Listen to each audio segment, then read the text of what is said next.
Graça e paz, queridos irmãos.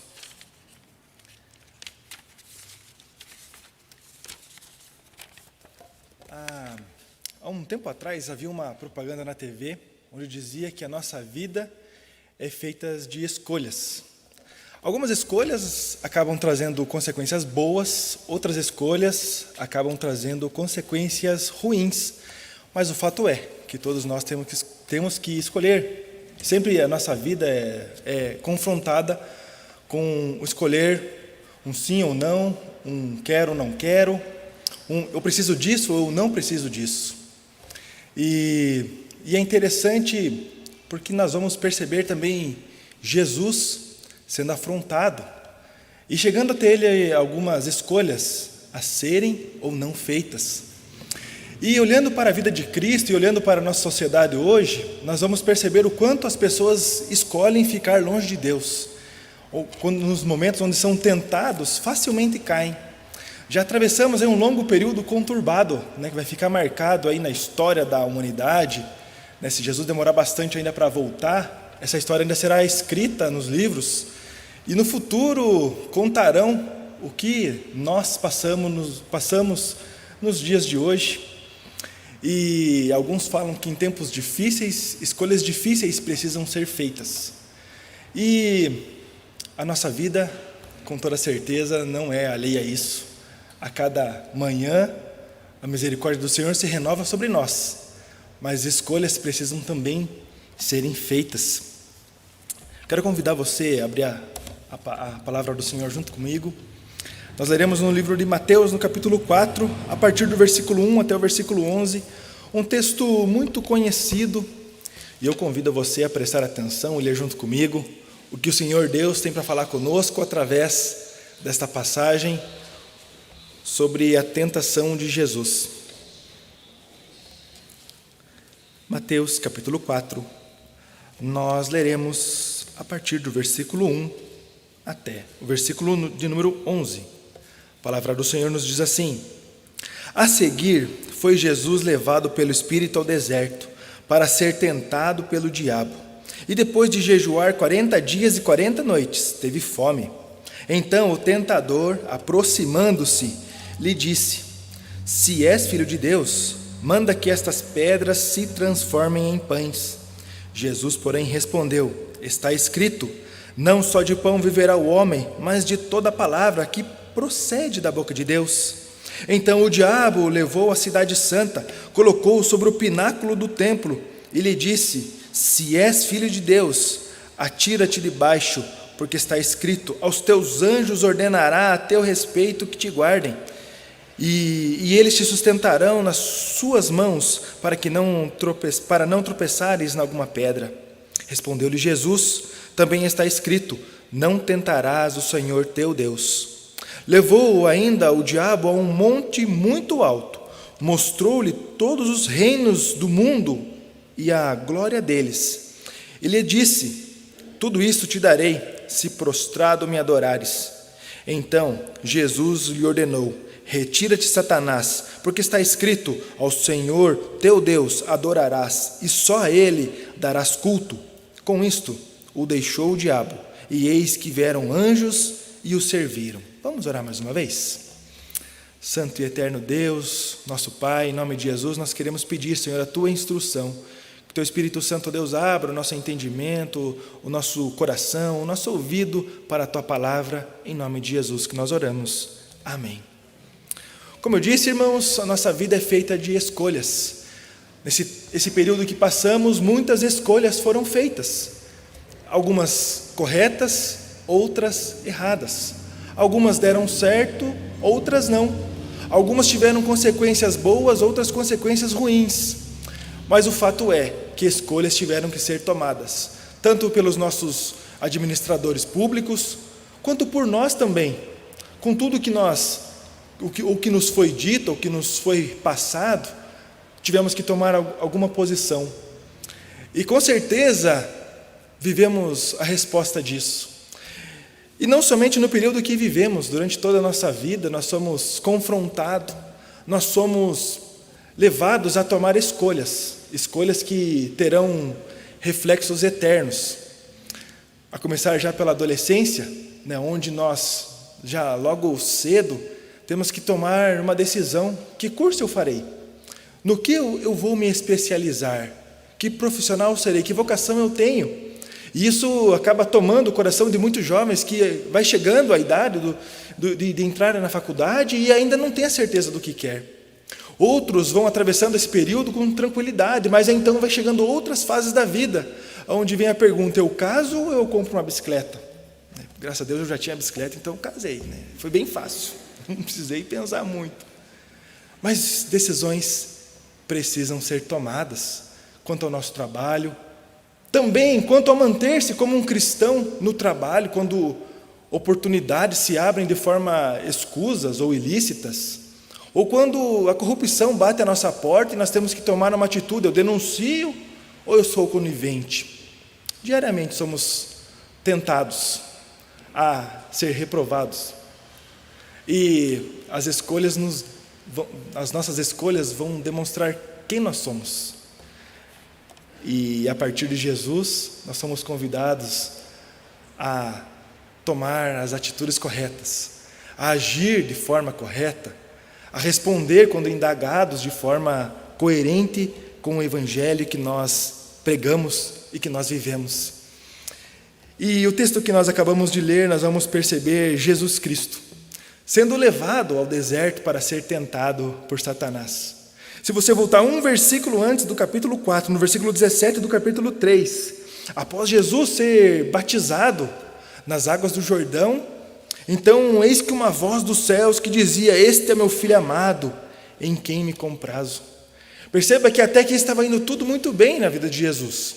Ele estava já iniciando o seu ministério, ele já estava para começar a anunciar as boas novas, a pregar o arrependimento, a anunciar os céus, a se revelar para o povo como Deus. E então, quando tudo estava correndo muito bem, quando ele estava cumprindo com a vontade do Pai, uma voz do céu, a voz de Deus vem e fala que este é meu filho amado. Então ele é levado para o deserto, e ele passa ali então 40 dias, 40 noites, com fome, em jejum, tendo comunhão com o Pai. Há dois prismas a serem olhados.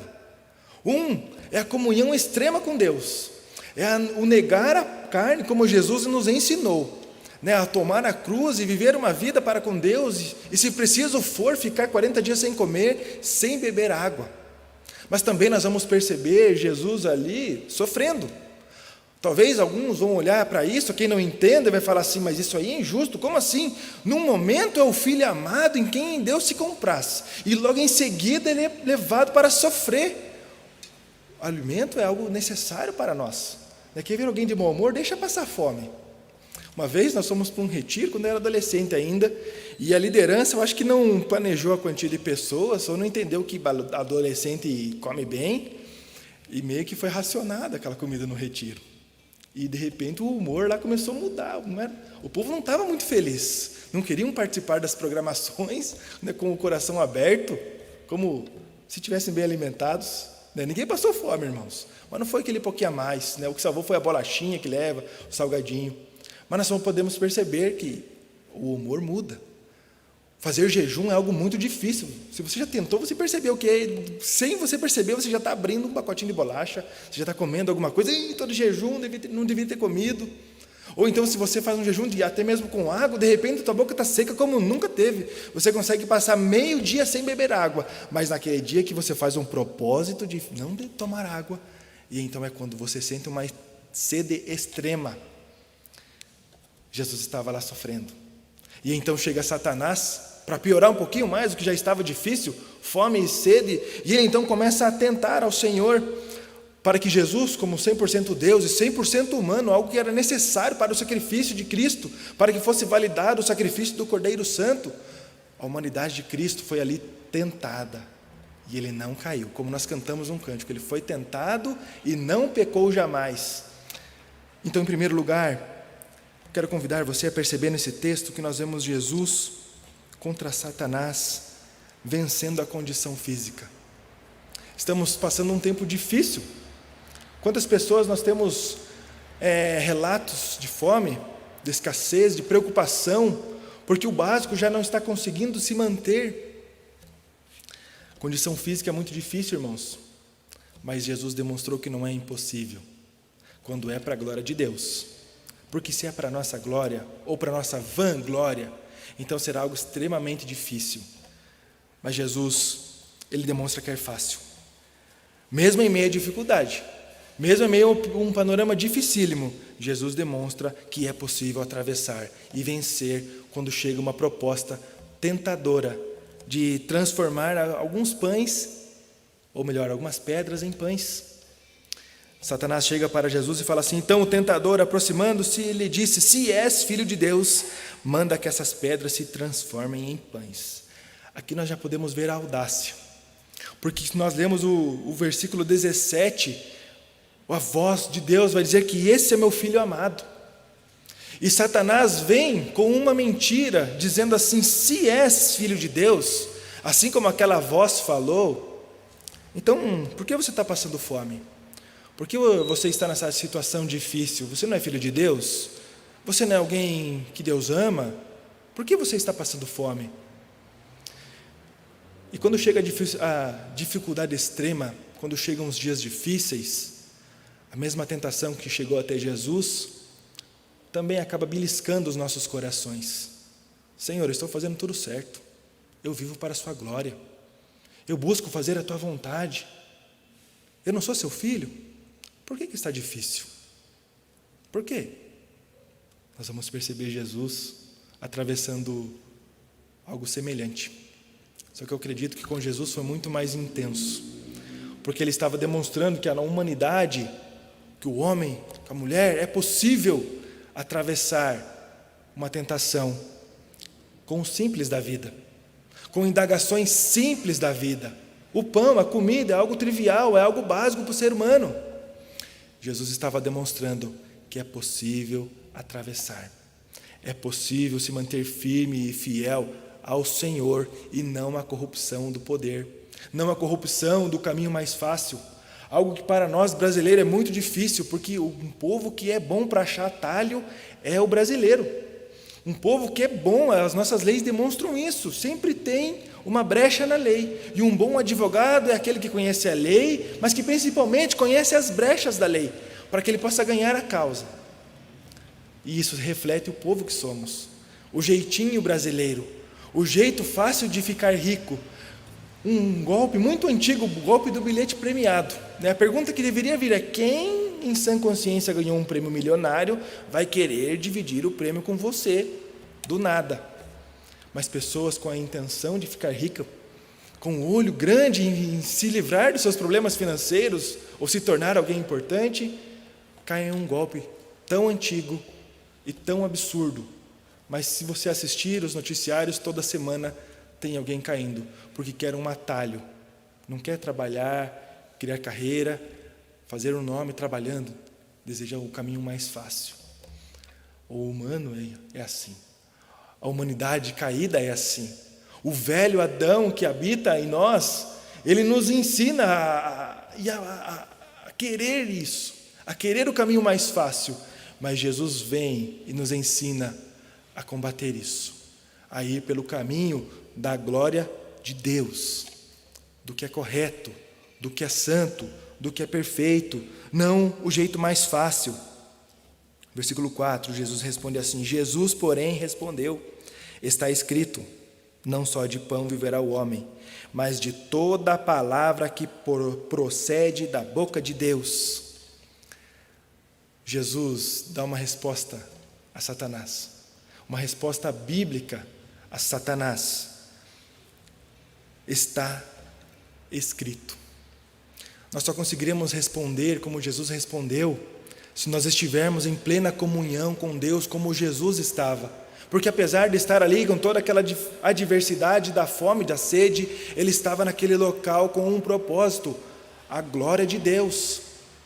E ele não cresceu o olho no caminho mais fácil, no atalho que estava ali proposto a ele. Ele vai na palavra de Deus. E nós somos convidados assim também respondermos quando somos tentados. Está escrito. Só vamos conseguir responder isso se estivermos a plena comunhão com Deus. vida de oração, devocional, tempo de qualidade com Deus. Porque se nós estamos ligados à videira verdadeira, então nós teremos bons frutos. Mas se não, nós seremos queimados, como assim o Senhor Jesus também nos ensina. Algo trivial, mas que Jesus atravessa de uma maneira extraordinária. Ele responde com o texto que, se você procurar, vai estar lá em Deuteronômio 8:3. Não só de pão o homem viverá, mas de toda a palavra que procede de Deus. Quase passa desapercebido, mas se você percebeu ali, está escrito. E nas demais respostas que Jesus vai dar, está escrito. Só conseguiremos atravessar uma tentação se estivermos focados e baseados na palavra do Senhor. Se estivermos em nossa força, em nossa condição, ou olharmos para o momento que atravessamos, vamos responder como muitos respondem por aí: o fim justifica o meio, ou os fins justificam os meios. O cristão, aquele que se diz servo do Senhor, aquele que é discípulo do Senhor, o meio é um só: se manter firme na palavra do Senhor, buscar o como e responder como está escrito. Jesus responde a todas as tentações com está escrito. Nós somos convidados a perceber como Jesus responde, e também, quando tentados, responder de forma igual Jesus. Ele demonstrou ser capaz, ser possível a nós. Um segundo ponto que nós vamos perceber também nesse texto é que Jesus, como resposta a Satanás, contra a proposta de Satanás, ele vence a insegurança que o próprio Satanás leva a ele em Deus. Tem um texto de John Knox, que é um dos que nós consideramos o pai do presbiterianismo, contemporâneo lá da Reforma Protestante, de Martinho Lutero e João Calvino. E comentando esse texto, ele diz assim: a malícia de Satanás contra Deus e seus filhos escolhidos é tal, que para quem Deus declara amor e misericórdia, a este ele ameaça com desprazeres e maldições.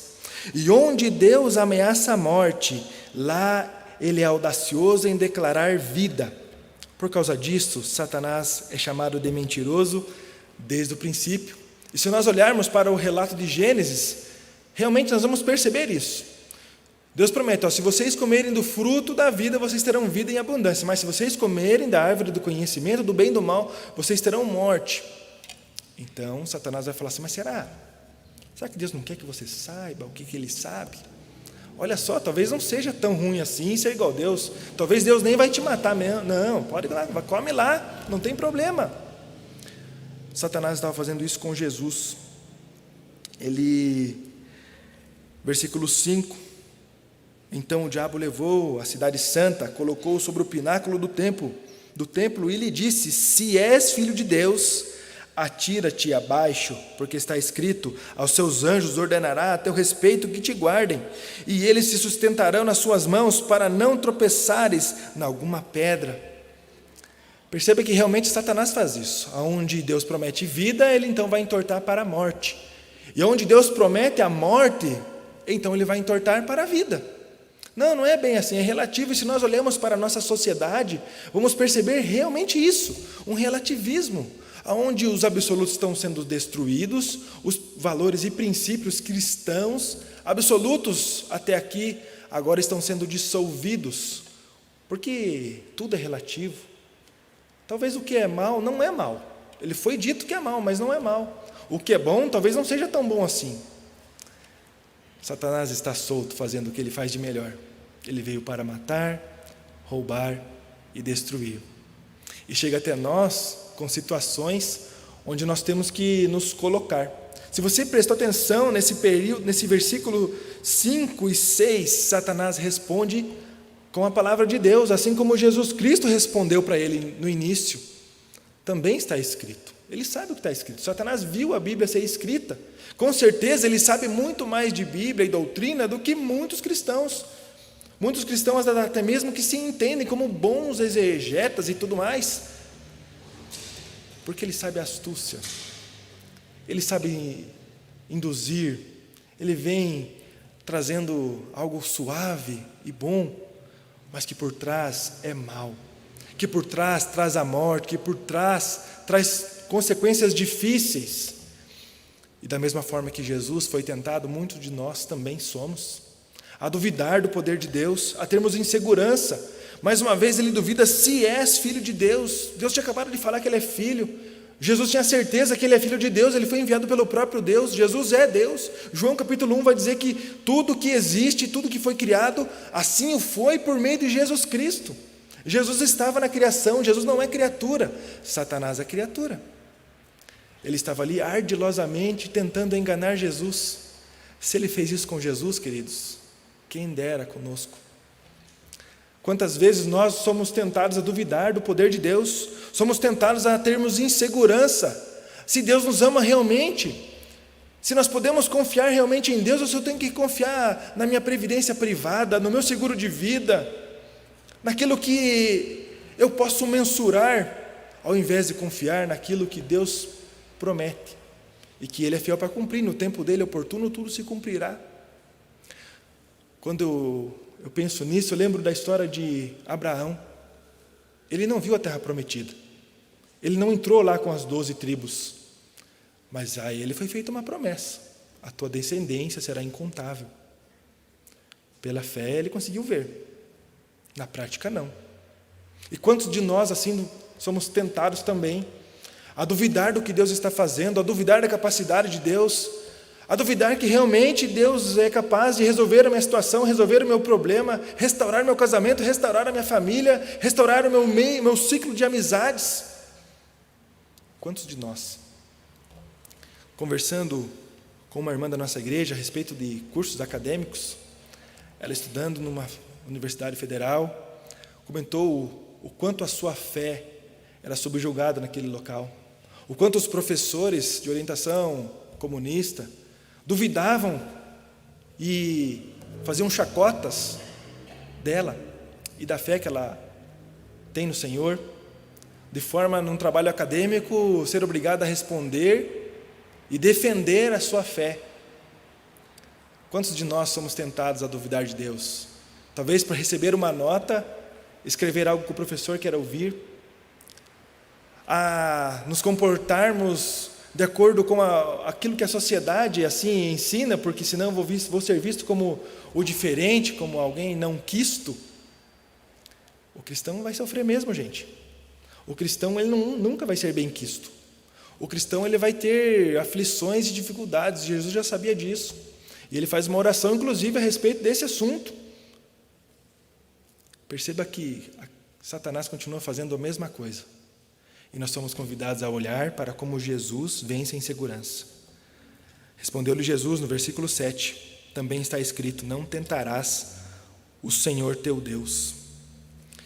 Jesus vence a insegurança porque ele conhece quem é o Pai. Ele tinha intimidade com o Pai. Ele estava ali porque o Pai o colocou ali. E porque o Pai colocou ali não significa que o Pai não o amava. Significava que a missão de Deus estava sendo cumprida, porque Jesus precisava passar por aquele tempo para ser um humano que conseguiu não pecar, que foi tentado diretamente por Satanás e atravessou. Aí nós somos convidados a olhar para as nossas vidas, aos nossos pensamentos, ao nosso modo comportamental. Será que eu estou fazendo como Jesus? Eu estou me mantendo firme e fiel nas escolhas que eu estou fazendo? Eu não estou negociando nenhum valor e princípio para conseguir um atalho? Jesus demonstrou que é possível vencer a insegurança que o próprio inimigo traz, a dúvida que o inimigo traz no coração, a audácia que Satanás tem de tentar aqueles que são escolhidos do Senhor, que foram comprados a preço de sangue, que são considerados como a menina dos olhos de Deus. Ele chega para esses e fala assim: será que você é filho de Deus mesmo? Será que Deus te ama? Olha só a dificuldade que você está passando aí. Será que isso é amor de Deus? Adora a mim, e eu vou te dar tudo o que você quiser. Está vendo? Toda essa cidade aqui vai ser sua. É isso que Satanás faz. Quando ele tem a oportunidade de apresentar os olhos fartos nesta terra. Mas quando os olhos estão na eternidade, quando os olhos estão na vontade suprema do Senhor, perfeita, então a resposta vai ser: não tentarás o Senhor teu Deus. Eu estou aqui porque Deus quer que eu esteja aqui. Eu estou atravessando esse tempo difícil porque Deus assim permitiu, e eu vou me manter fiel a Ele.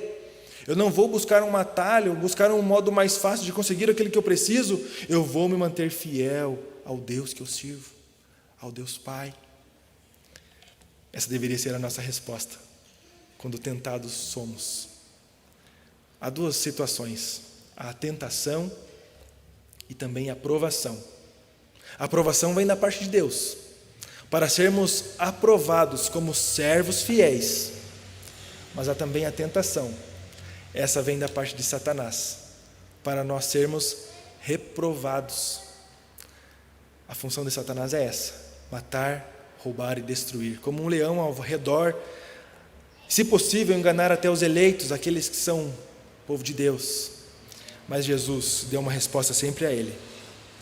Também está escrito, mais uma vez, eu chamo a atenção para a comunhão com Deus, para conseguirmos resistir às tentações pelo poder do Evangelho, pelo poder da palavra, pelo poder de Deus, e não pelas nossas forças, porque se depender de nós mesmos, cairemos, com toda certeza, mas se buscarmos no Senhor, seremos mais fortes.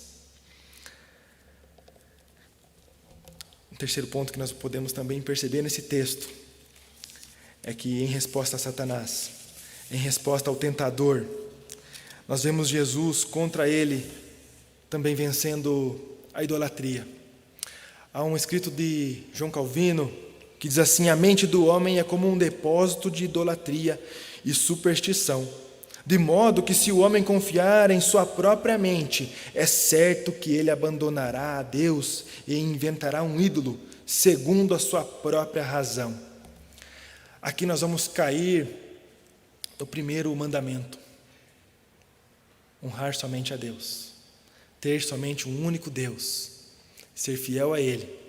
E como Calvino bem diz, o nosso coração, o coração da humanidade totalmente caída, é um depósito de idolatria e superstição. Se você olha bem para a cultura brasileira, o quanto nós podemos perceber, até mesmo cristãos, olhando, dando lá uma conferidinha no que o horóscopo vai me dizer. Como vai ser o meu dia? Que cor eu devo usar hoje? Que número será o número da sorte no dia de hoje? Como será que vai acontecer?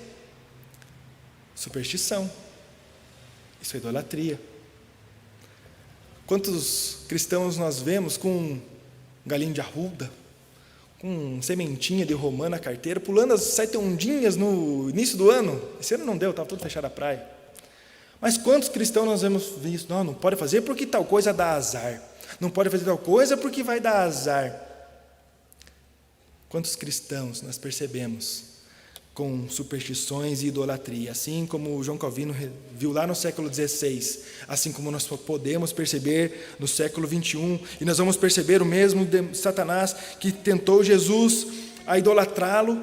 Ele leva Jesus para o pináculo do templo. Ele também leva Jesus a um monte muito alto, e ele mostra a ele ali todos os reinos e fala assim: se você me adorar, se prostrado você me adorar, então tudo isso aqui é seu. Mais uma vez nós vemos a audácia de Satanás, e mais uma vez nós somos convidados a olhar para nós mesmos. Eu tenho sido forte como Jesus? Eu tenho respondido está escrito durante todas as tentações que me chegam? Idolatria, irmãos, não é somente ter um bonequinho, não é somente ter lá um santinho. Idolatria é tudo aquilo que toma o lugar de Deus no meu coração, é toda a sede, toda a vontade de poder. Idolatria é tudo aquilo que nós colocamos na frente do Senhor. Qualquer vício é considerado idolatria. Há um tempo atrás a preocupação era beber, fumar e prostituir. Esse era o maior problema, esses eram os maiores vícios. Mas nós temos muitos outros vícios contemporâneos. Por exemplo, eu vi uma reportagem a respeito do celular, onde pessoas estão extremamente viciadas no celular, onde não aguentam ficar 5 minutos sem lá dar uma olhadinha no feed de notícias, nas redes sociais, entender o que está acontecendo. A todo tempo está ali com o celular na mão, olhando o que está acontecendo, o que vai acontecer. Alguém já me mandou mensagem, eu preciso saber. Outros estão enfurnados em telas de computador. Mães e pais que vêm nos procurar, que não sabem o que fazer, porque os filhos não querem sair dos jogos eletrônicos. Passam lá a madrugada, varam o dia e continuam lá. Idolatria. Tudo aquilo que nós colocamos na frente do Senhor é idolatria. Todas as vezes que nós deixamos de querer estar com a comunidade de fé, prestando culto ao Senhor, é idolatria. No versículo 10, quando Jesus retruca Satanás, ele fala assim: então Jesus lhe ordenou: retira-te, Satanás, porque está escrito, perceba mais uma vez, ao Senhor teu Deus adorarás, e só a Ele darás culto. Quando nós deixamos de prestar culto ao Senhor, por qualquer motivo que seja eletrônico, seja prático, seja o motivo que for, é idolatria. E estamos cedendo à tentação de Satanás, de adorarmos ao Senhor, o Deus vivo, para nos saciarmos, para termos um tempo de alegria, para termos um tempo ali de entretenimento, e deixar o louvor e honra ao Senhor de lado. Lembre, queridos, tudo que nós botamos na frente do Senhor é idolatria.